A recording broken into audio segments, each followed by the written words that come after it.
Mi gente, miren cómo llevan los haitianos. Nos encontramos en las matas de Farfán. Una.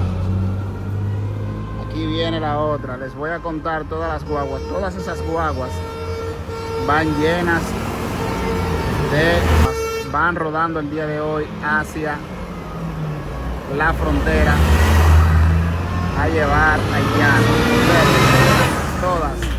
Todas van llenas. Todas. Vayan contando y me dicen al final cuántos camiones hay. Logramos contar en el camino unos 12 camiones.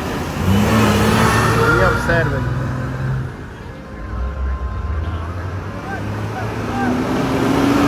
Miren. Lleno completamente, miren.